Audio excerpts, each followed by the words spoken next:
Welcome to another episode of the Superkick podcast. I'm your host, Ringside P. Hope you guys had a great week. We had a lot to discuss this week. We had The Rock on IG. We had Monday Night Raw as always. We had Smackdown as always. We got some new merch that's out there on WWE Shop. I got some new merch. I used to been seeing the hat recently, but I also got some new merch myself. I'm gonna give you guys the links for that. Before we get started, make sure you guys like, subscribe, share, comment, give me feedback. I appreciate all you guys always tuning in, commenting, sharing, all that stuff, man. Like, I'm just looking to, like I always say, just kind of be entertaining, be different than what you guys are seeing. Maybe I'll stop saying so much, but we'll see, if I get better with that.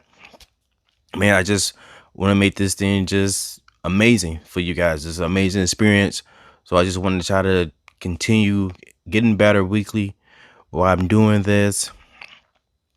Try to add different segments. I already got, the super kicks of the week, the match of the week. I'm going to add more stuff to that. I'm starting to get kind of excited for WrestleMania. You know what I'm saying? We on the road to WrestleMania. Things are starting to pick up. Just let me know what you guys are into, man. What you guys are liking right now. And so we just kick off the show. I'm ready to get into the topics from Monday Night Raw this past week. Are you guys ready? I'm ready. I need some more I'm gonna get me like something like I saw a dude, he had like a siren and it was like, "Arr!" Or I'm gonna get like a bell or something like that. Something to just kind of show like just the energy, Yeah, man, let's go. Let's ready. Let's get ready. It's another episode of Super Kid Podcast. Let's go.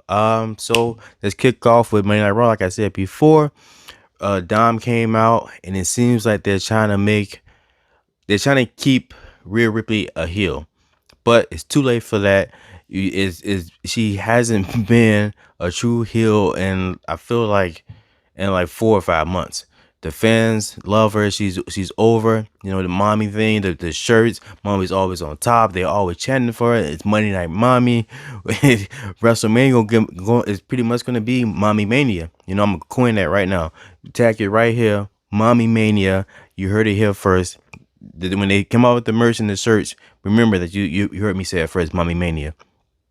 So maybe it felt like WWE was trying to use Dom to try to put some heat on Rhea, even more so having him come out and open the show. But like I said, it doesn't work, man. Like, the fans can see they make the separation. They know that they love Rhea and they hate Dom. So that's what we got. But you also kind of see like the fans are kind of starting to turn on Becky, who's supposed to be, the fan favorite. And it seems like she's supposed to be the face going into WrestleMania. So when I see that, it's like it's not time for Rhea's reign to be over. Like, she's dominating. Like I say, everyone's lover. And I think it's time for her to continue on that reign as champion. And I feel like Rhea should win at WrestleMania, even though they seem like everyone wants Becky to win. Or it's like maybe the company WWE wants Becky to win. But I don't think the fans want that. She's not as over as Rhea. She doesn't get the energy like Rhea gets when she comes out. So, what do you guys think? Do you guys want the man at WrestleMania, or do you want Mommy at WrestleMania to win? Let me guys know. Let me guys know. I'm tired. You guys let me know. Comment below. We'll continue doing things. Let's see. Even though she lost at Elimination Chamber, Nia Jax isn't done. She still got scores to settle. She still wants to be in that main event picture for the women's championship. And I think like this second run that Nia Jax is having is amazing. She's the heel that the women's division needed right now. So I don't see her becoming champion, but as a good heel, like, she has the strength to match up with Rhea. So it makes their matches more believable than seeing her against like Becky or someone like just of a smaller like stature. So her pairing against Rhea is great. I want to see what they're going to do with Nia for WrestleMania. Like, I want to see hopefully try to, but I would like to see Nia versus Jade Cargill. But it seems like Jade Cargill might be on Smackdown. but I think that would be a good matchup at WrestleMania, just so we can still get Nia there, and we can get Jade there. Maybe Jade won't have a WrestleMania moment so soon, but I'd like to see her performing at WrestleMania. As I still want to see Nia Jax do some stuff. She still got some time to carve her path into to a match at WrestleMania in some way somehow. Maybe some multi women match or something like that. But I want to see Nia Jax at WrestleMania. I don't know who else does, but let me know. It also looking like we're gonna get maybe possibly Sammy versus Gunther at WrestleMania. They kind of hinted at it at Monday Night Raw, but I don't want to see Gunther at another 1-on-1 match. Even though I know he had his 3 triple threat match last year, and that was phenomenal.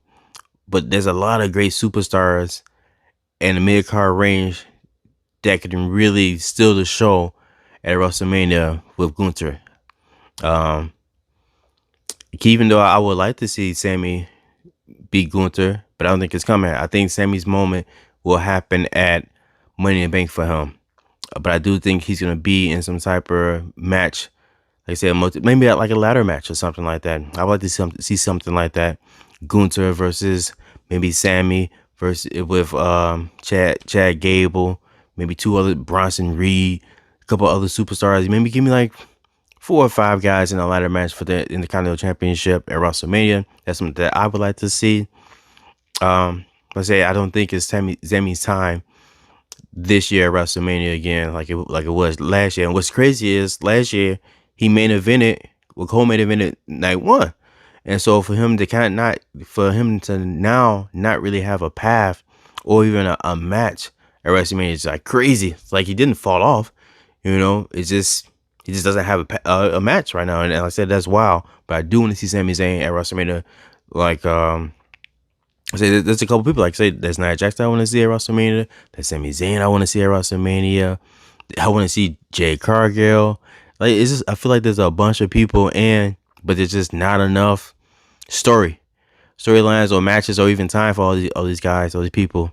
Unless you just put them in a bunch of like multi-man or multi-women matches. Like another like battle the Andre the Giant Battle Royal, which I think they have every year at WrestleMania. But I don't know. I don't really put any stock into that because it seems like nothing really comes out of that when a superstar wins that. But I don't know. Maybe they can change that.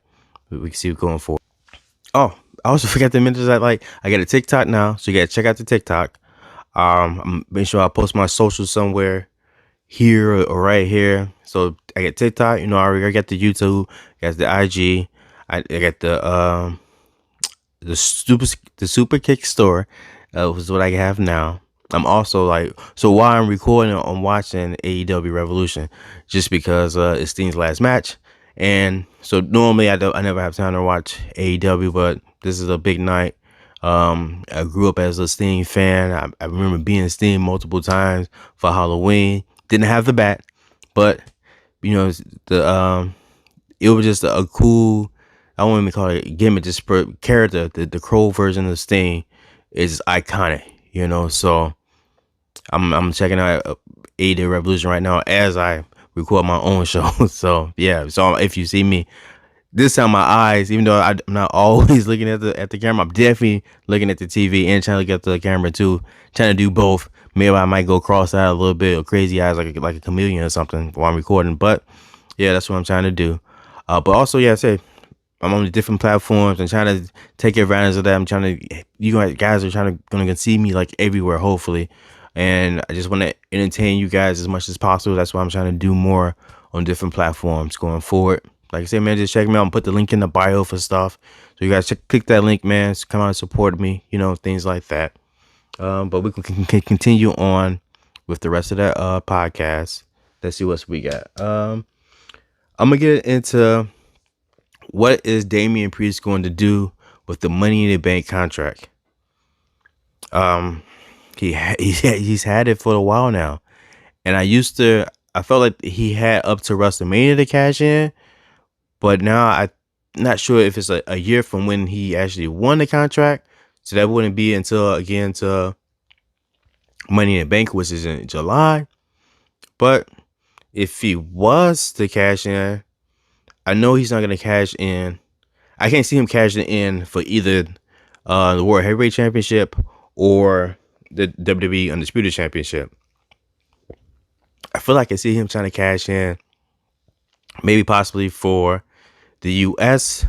Championship or the Intercontinental Championship. Maybe preferably the U.S. Championship, because Logan Paul has it. I thought they were going to do something with Logan Paul and KO directly, but look, they going in a direction with Logan Paul and Randy Orton for WrestleMania. And the U.S. Championship isn't a championship I can really, yeah, you can put on Randy Orton because he can do everything, you know, but I don't think he needs that. And I think he wants like a main title. So I think that's another title for Damian Priest. I think he's held it before. And I feel like him going for the Intercontinental Championship, even though they show like an action between Judgment Day and Imperium, and Dom has stepped up to Gunther. I mean, that could be something where Dom is also in this multi-man match for the Intercontinental Championship, and Damian Priest cashes in and wins somehow. But I think the rightful thing for Gunther is to hold his championship until the Bash at the Berlin or whatever, because that's what, you know, kind of his country out there, whatever, you know, his area. And so I think they will want to have him as champion going into that PLE. But man, it kind of just sucks for Damian Priest because they really haven't put anything behind him that make it seem like he's going to be doing something going forward. And to me, it just seems like he's just lost. You know, like him with, they don't really even mention it, him as the, excuse me, they really don't even mention him as, well, and they always show the Money in the Bank, and they call it when he comes out, they announce it. But I guess maybe it's trying to make you forget that he has it, which is cool or whatever. But I wanted some actual like real story behind Damian Priest outside his R-Truth and Miz thing, you know. I can already feel like that's the match that he's already having. He's already gonna have a tag team match at WrestleMania, which I feel like that's, like I say, he's gonna lose. So I think he also should cash in at WrestleMania, maybe, as I say, for the Intercontinental Championship or for the US title. What do you guys think? So my match of the week was the New Day versus Imperium in a street fight. Like I've been saying the last couple weeks, I've loved the intensity that I've been seeing from Imperium. From the New Day. It's just they always can go. Both Kofi and Woods can go. They know they can both fit and can wrestle. But it's always been in like this more happy, power, positivity.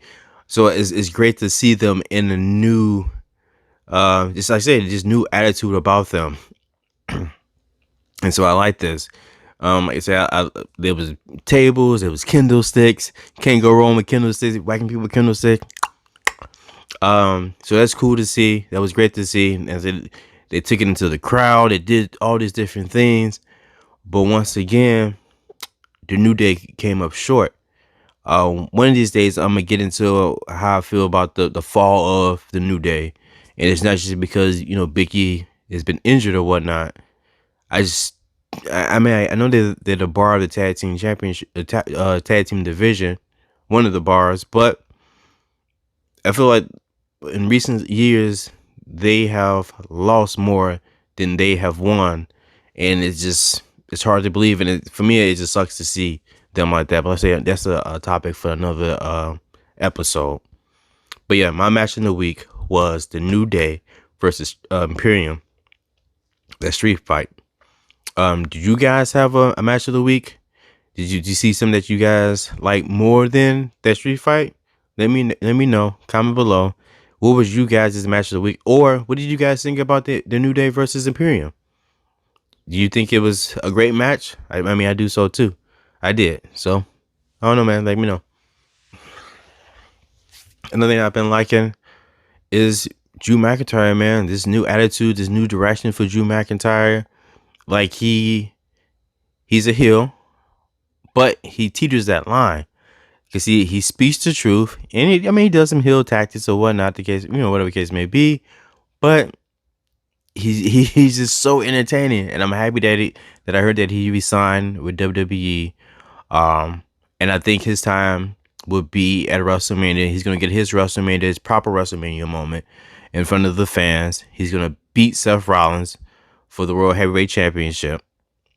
Um, probably, and he's gonna have his moment. But I think he might play another role in Cody's story.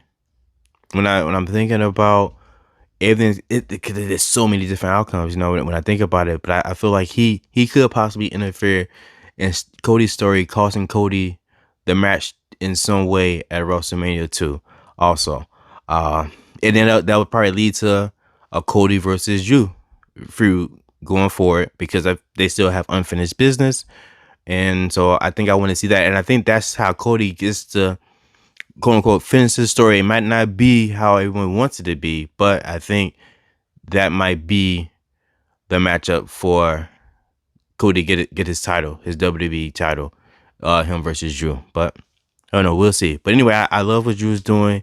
He's a menace. He's mocking CM Punk. He's using social media properly, which I'm gonna get into more of that. Just how I love what the superstars are doing with the social media in a way. Before, it used to be like, you can see other superstars commenting on other superstars' photos and pictures, bigging them up, giving them props or whatnot. And it's like, man, I like it if you're in character and you a heel and you have a feud or rivalry with someone, just stick to that. I don't want to see you do nothing. Or I almost kind of wish that WWE superstars had maybe two different social accounts, two Instagrams or whatever, and you can have your real self IG, and you can go comment, do whatever you want with that. But for like the WWE version of your IG, man, help keep building stories. Use that to push different storylines, different ideas, plant storylines and ideas out there for the fans or whatnot. Use this as a tool to help expand the story and the brand of WWE and just wrestling in general. Tell more stories through using social media, and I feel that's what Drew's been doing, and that's what has helped him. I say get over even more in this new run that he's going to WrestleMania, and I think he's gonna win at WrestleMania. Let me know what you guys think. You think it's time for Drew? You think it's Drew's time at WrestleMania, or you think not? So before The Rock's promo, I feel like I wasn't really that hyped for WrestleMania, even though I'm going. And I should be hyped because I'm going. I bought tickets for it or whatnot, and I'm going to a World at WrestleMania, Saturday and Sunday. But I always kind of felt like my excitement level just wasn't there like it should have been for WrestleMania. And I keep hearing the biggest WrestleMania of all time, the biggest WrestleMania of all time, and I'm like, well, what does that even mean? Why are you guys calling the biggest WrestleMania of all time? Is it because how the stage is going to be set up in a way? Are we going to have superstars that we haven't seen in a long time, big names pop up, or what's going on? Like, why is this the biggest WrestleMania of all time? But it wasn't until I'm starting to see more, like, say, superstars using social media properly. I saw The Rock, and he hopped on social media. He cut this.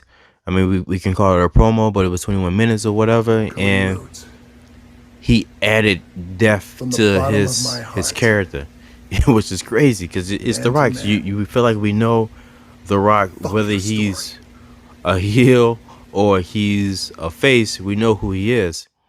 And so what more layers can we add to The Rock? But I felt like he did that.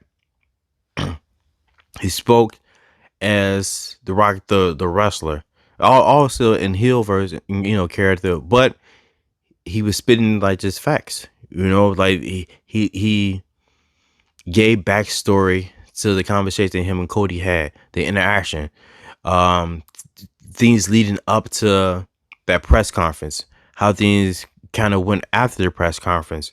He addressed Seth Rollins. And the other thing that I liked about the IG was that it wasn't the typical Rock. It wasn't all the old stick from 20 years ago, which I felt like just didn't fit with the times now.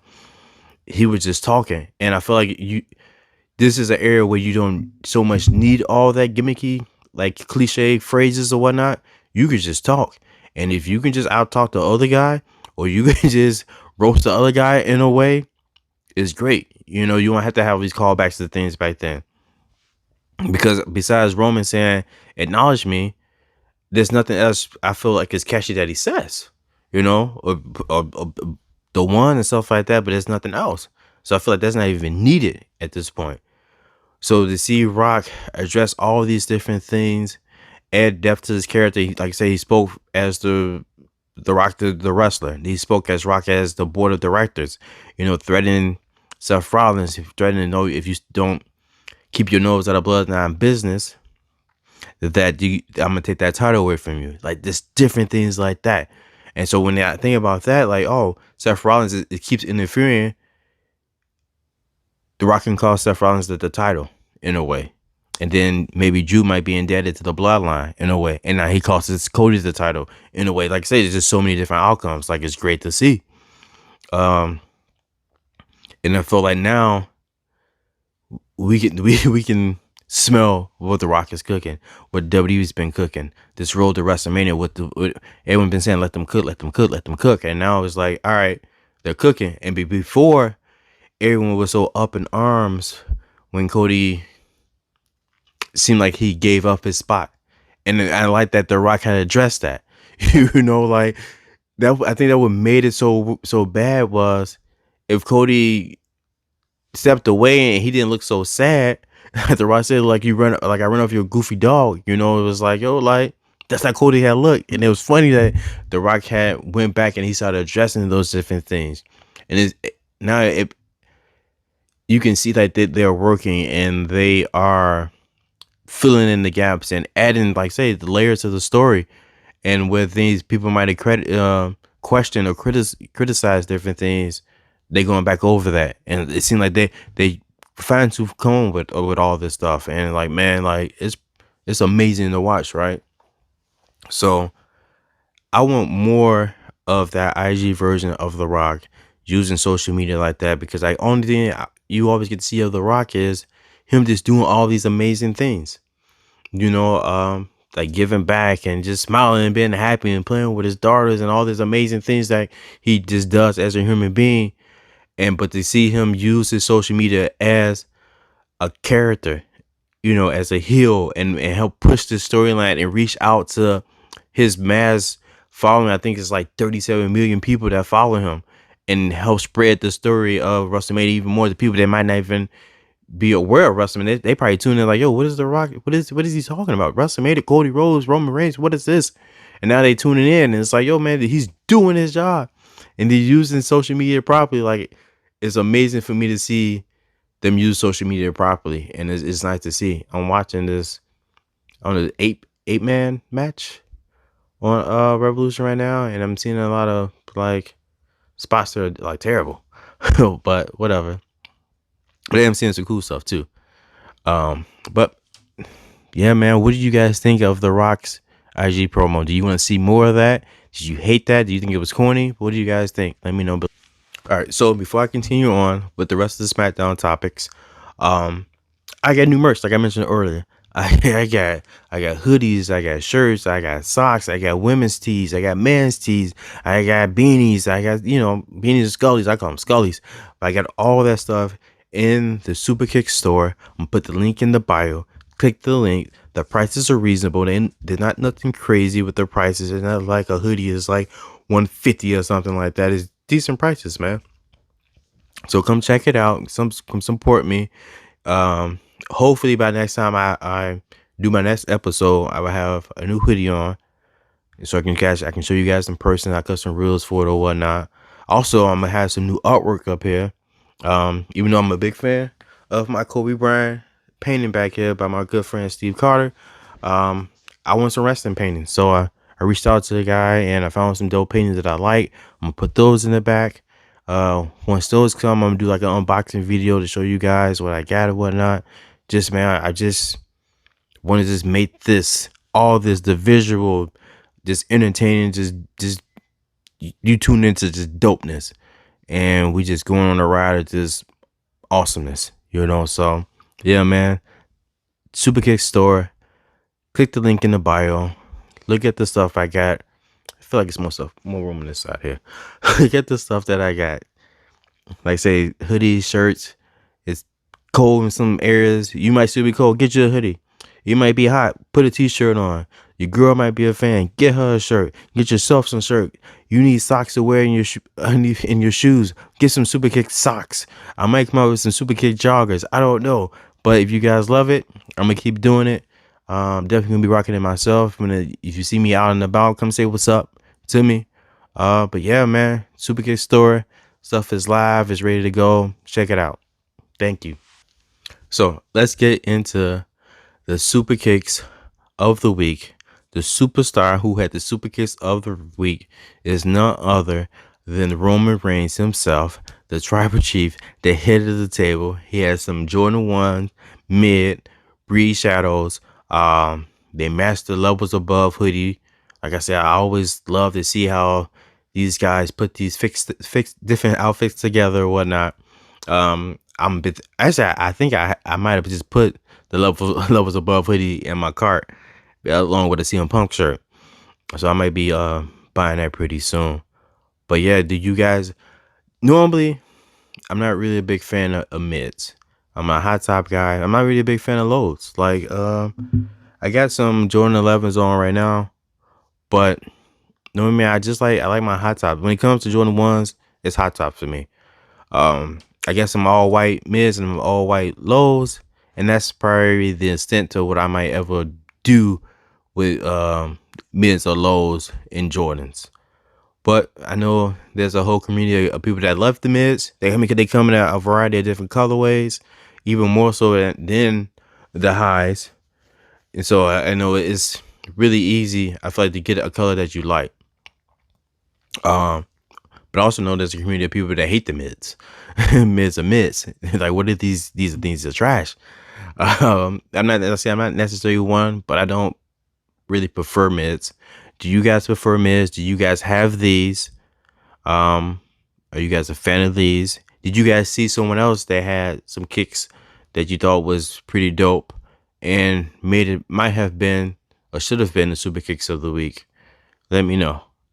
You know what to do. Comment below. So we got Braun Breaker on Smackdown, out here dominating, doing things that I feel a person his size shouldn't be able to do, moving at a speed that just seems crazy. It's like I don't know if they over exaggerating or what, but him hitting the ropes at 23 miles an hour sounds nuts. I mean, you can see him going crazy on the ropes, but it's wild to see that spirit that he has. I feel like I've never seen a guy get spirit like he spears. Like, he has like Goldberg energy, you know, and power. But it seems like it might be safer than Goldberg. But what I'm not liking is I feel like they're trying to build him as or book him as a Goldberg, where he's coming out, he's squashing dudes, having these squash matches, and it's like I don't want to see him in squash matches, because the clips and stuff that I've seen him in NXT, I know he can go. I know he got moves. Put him in matches where we can see the real extent of Braun Breaker's moves and his moveset. Like, because he got a moveset. It just isn't. I don't think he's a 5-move dude. Hey, I think he got some moves, and the moves that I've seen him do are crazy.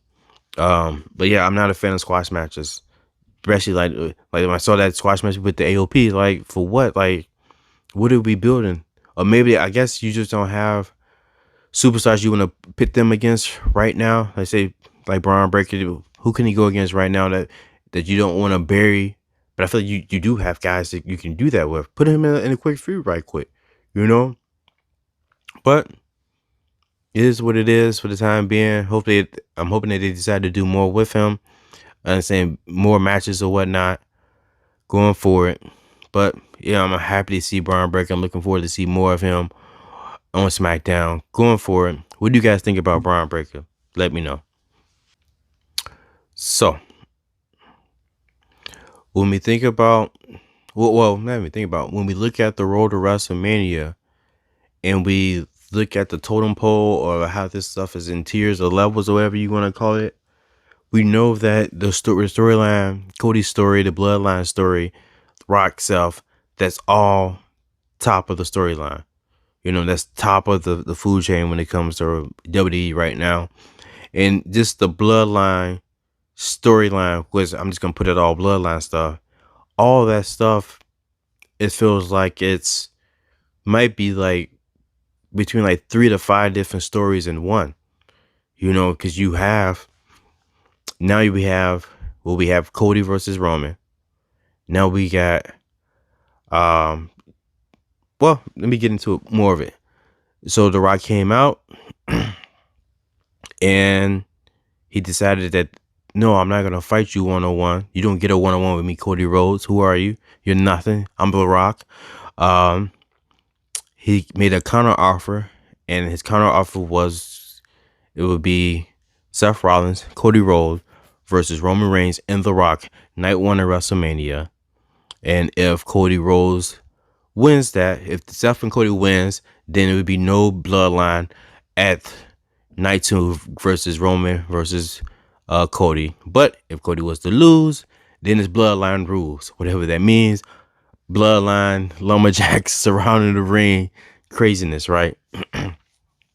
So now, so at first we had just Cody versus Roman, right? So that's one bloodline storyline. Then we had this thing. Now we got Cody and Seth versus Rock and Roman. So that's 2 bloodline storylines, right? And then we can possibly have something with Rock and Roman. Probably not at WrestleMania, but who knows at this point? We got 3 of those 4 guys doing double duty. That's unheard of to me, Only person that's probably remember doing double duty like that was Daniel Bryan, when he had 2 matches at WrestleMania.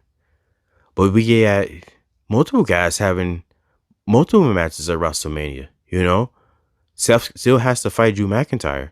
But he's in a tag match with him and Cody Rhodes versus The Rock and the Roman. Cody Rhodes and Roman still have to have a match after the tag team match, So that's wow. And so that, I guess maybe that's when they say this is the biggest WrestleMania of all time. This is what they're kind of talking about. Like, when has anything like this ever happened? I don't remember anything like this ever happened before. So now you have like that. So that's 3. And then we still have like Jey Uso versus Jimmy Uso coming. We know that's coming. So now we add let's say 3, and possibly more different elements can be added to that, to this whole bloodline thing. But put that on pause. So we got all that. Then we have Rhea and Becky Lynch, for the championship. So that's another match there. Then it's like, well, what's Gunther's going to do? That's what I feel like is the next thing in order. Is like, well, what's up with Gunther? Then they're kind of like interchangeable for me, where they sit on the WrestleMania card. Excuse me. It's whatever's going to happen with the U.S. title, and then whatever's happening with Bayley and Damage Control. And that's terrible for Bayley because she won the Royal Rumble, but she's not getting any shine or story time like Cody Rhodes is getting. Yeah, there is no Rock version in women's form to compete against Bayley, but she still won the Royal Rumble. And I feel like her story is so predictable. Like, you can see everything that's going to happen as it's happening. You can call it before. And it's like, it feels like they're not trying. And maybe there's still a bigger surprise on the way in Bayley's story. But I feel like you saw that the Dakota Kai turned her back on Bayley. You saw that from a mile away. You know that was going to happen. I feel like what they're doing is they're pushing the button too soon on everything for Bayley's story. Like, I feel like they should have drawn out Bayley's decision. They feel like they was like, all right, well, We got to decide right now, because why was it okay for Cody to quote unquote make a decision, but which wasn't a decision, and come back and do something else, but for Bailey, like, oh, you got to pick right now, and now we get to the point to where it's Bailey versus the rest of the members of Damage Control, 4-on-1. Who's left for her? So now the Charlotte Flair, who we think is probably might be back or close to being back, ready for action, come back and help her, because that seems to be the case every time. So when the women superstars get up against odds, Charlotte Flair comes back, and it's like, well, we kind of seen that already, And then what also sucks for Bailey's story is all the damage control, besides Dakota Kai, their best work is when they're able to speak their native tongue, when they're able to speak Japanese. I always love their promos in Japanese versus them trying to cut English promos.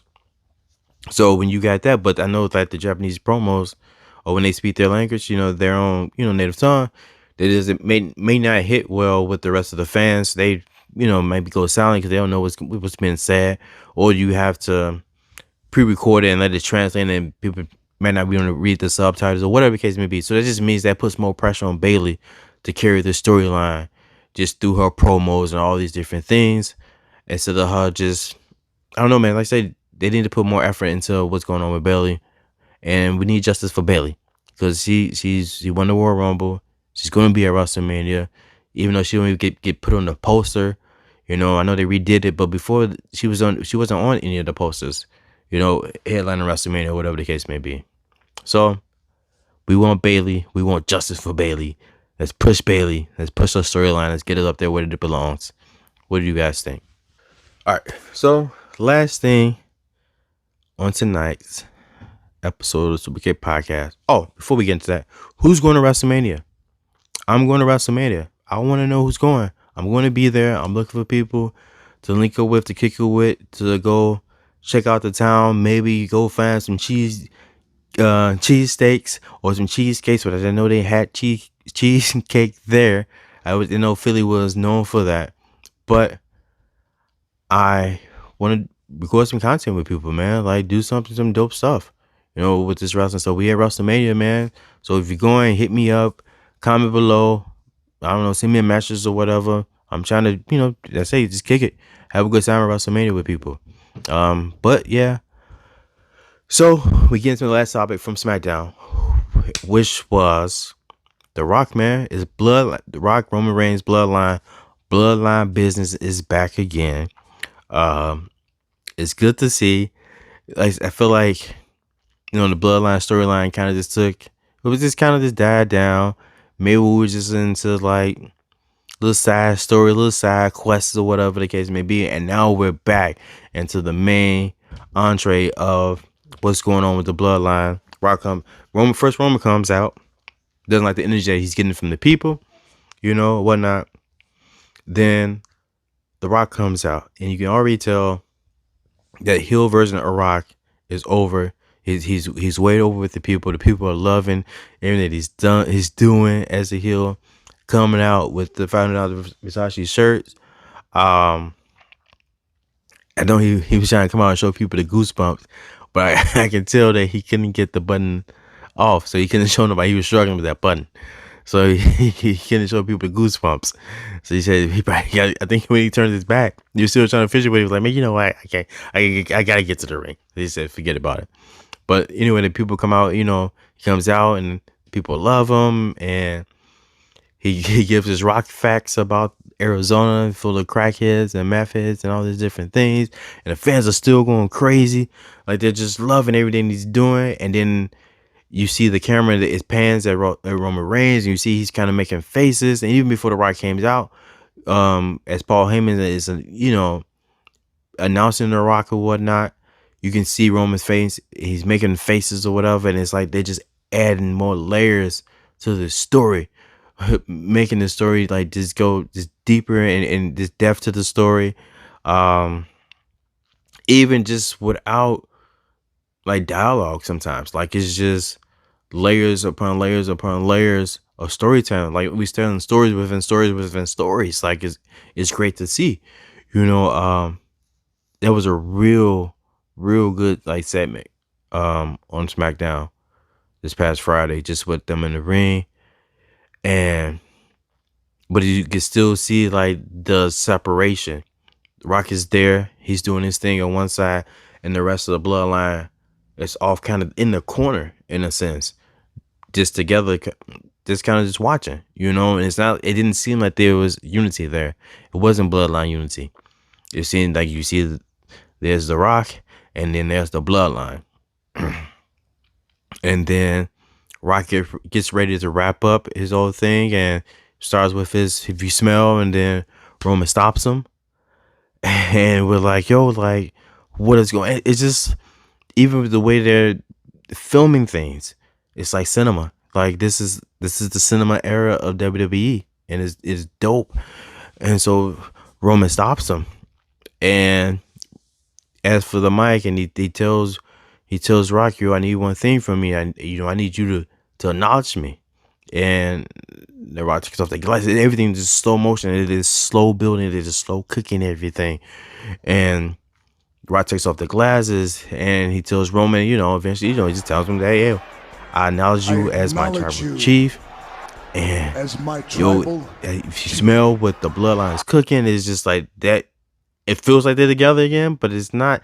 It's still so much to it." Rock does his thing, and it doesn't feel like he doesn't know what to do with his thumb. Like he has a mind of his own, because he tries to go up with pointing, and then he puts it out, and then he puts it back together. So I know your thumb works, Rock.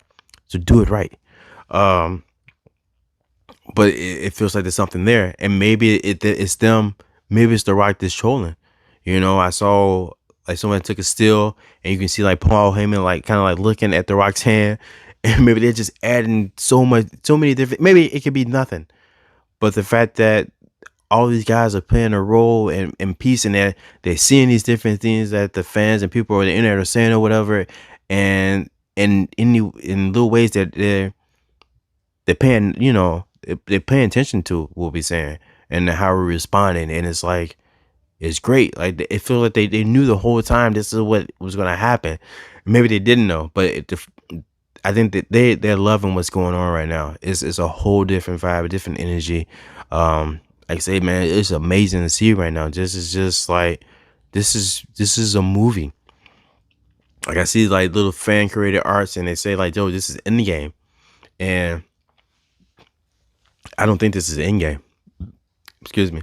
If we want to compare this to the Avengers, and say this is a Marvel MCU or whatever the case may be, this is just Infinity War. Because last year wasn't Infinity War. That was just some other stuff. That was another, Avengers movie or whatever. But this is Infinity War right here, part 1. And I think we get to WrestleMania and we get Cody Rhodes will win that match. Because I don't see him not winning the match. But he won't win the title. There's no way he wins the title at the WrestleMania this year. I just what I feel.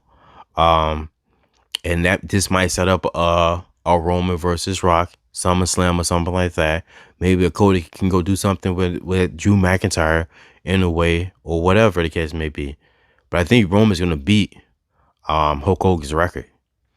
Like I said, this isn't in the game yet. We're not in the game. It might feel like it, but we're not rushing it. And I think that WWE's not rushing, the Rock's not rushing. This storyline is going to continue. And just when we thought maybe we might be getting tired of it, and people say they get tired of seeing Roman as champion, how can you get tired of the story when they keep adding layers to it? Unless you don't like the story, and then it is what it is. But I'm loving how the story is going. Yeah, Roman losing the title does open up for more storylines for other people or whatnot. But Roman keeping the title, and then Sami Zayn winning Money in the Bank, and now Sami has to either try to possibly cash in on Cody Rhodes, who might have the World Heavyweight Championship, which I hope that they try to go in that direction to do, Or does he try to cash in Roman? So that's just another possibility right there. You know, the dynamic that he already has with Roman and already, or is he conflicted by going against someone who's already supported him already and try to go against um Cody Rhodes, as a face? We just it's so much there. That's why this WrestleMania, I just we say, was the biggest WrestleMania of all time, because there's so many different outcomes. I almost feel like most definitely, man, there's so many issues, man. There's so many issues. There's so many different ways this can play out when you sit down and try to think about it. Like, it's great when wrestling isn't predictable. And like The Rock was saying, man, wrestling is cool. Like, it's been, before The Rock even said that, I feel like wrestling has been cool again for a minute. And so it's nice to see that. I'm still caught up into AEW Revolution, but it's cool to see wrestling on the stage again like this.